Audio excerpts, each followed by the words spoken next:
Being a Sonic fan on YouTube in the late 2000s and early 2010s was a fun time.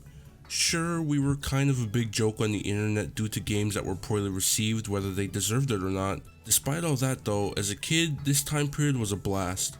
We all remember the Do You Like Waffles and Sonic X Family Guy compilations, right? We remember the hilarious 2D and 3D animations at the time. Wait, do you guys remember when Sonic sprites were a thing? Wow, 12 Games Champ 21 still makes videos. My point is that there was a lot for us to consume as fans at the time. Since I was on YouTube 24/7, on top of all these other things, one piece of media stands among some of the best, most memorable things that was a major part of my childhood. Talking about the Sonic the Hedgehog OVA. The Sonic OVA was made by Studio Pierrot in 1996. This studio is one of the most prolific studios in animation. From anime such as Yu Yu Hakusho to Naruto, Bleach, and Black Clover, the studio has created anime adaptations for some of the most successful media franchises in the world. 3 years later, the two-part video animation was released in the West and has since been received well by the Sonic fanbase, and for good reason. Let's get into why that is. Let me rattle off the plot real quick. Sonic and Tails are recruited by Eggman to stop Metal Robotnik from setting off a bomb hooked up to the robot generator on the other side of the world in the Land of Darkness. Sonic and Tails head to the Land of Darkness, and with Knuckles' help, they beat Metal Robotnik, who was controlled by Eggman the whole time, and stop the generator. Once this is done, Eggman reveals Metal Sonic alongside his plan to destroy Planet Freedom. Sonic and Metal Sonic have a long, drawn-out fight that I really enjoyed. Eventually, Sonic realizes that Metal shares some of the same feelings he does and tries to save his robotic lookalike after it sacrifices itself while saving the president. It's a basic storyline, but what happens within the story is what carries it.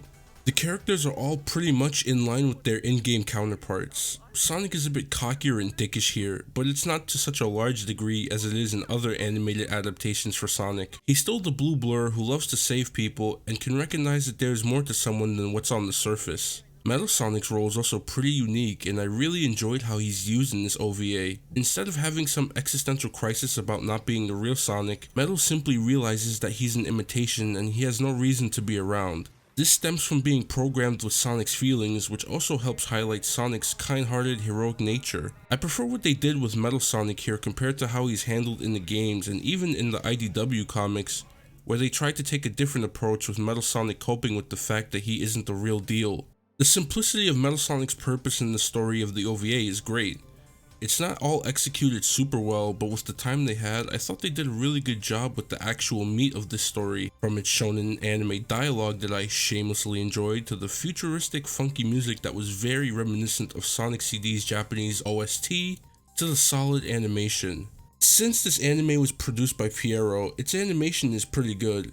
It's not on the level of, say, Yu Yu Hakusho, but there are some gorgeous shots throughout the story. The Land of the Skies looks beautiful, and this expanding shot of Eggman Land at the end of the first half is also great wallpaper material. A lot of the scenery in this OVA gives me Sonic CD vibes. It makes me wish that we got an entire series set in this universe because they were able to showcase a great contrast in environments throughout this movie. Part of why I've never understood why people say certain environments don't feel like Sonic is because Sonic can be placed in damn near any environment and it just works. The animation during action scenes kept my eyes glued to the screen.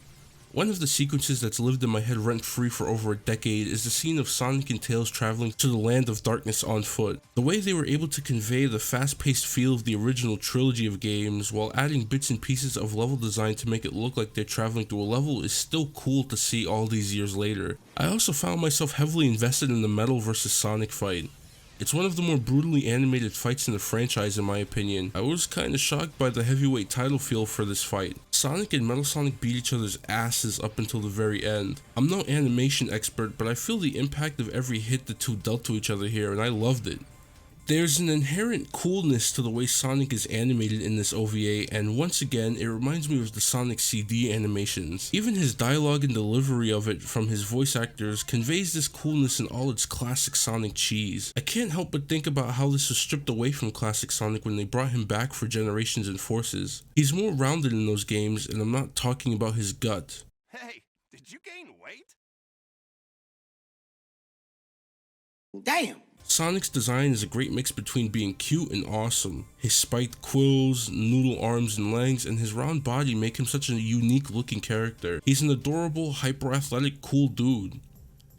The Tyson Hess animations of classic Sonic we've gotten in recent years has restored some of this feeling, and if classic Sonic ever comes back, I want that to be conveyed more. Maybe classic Sonic just doesn't translate well to 3D. No, that wasn't intentional.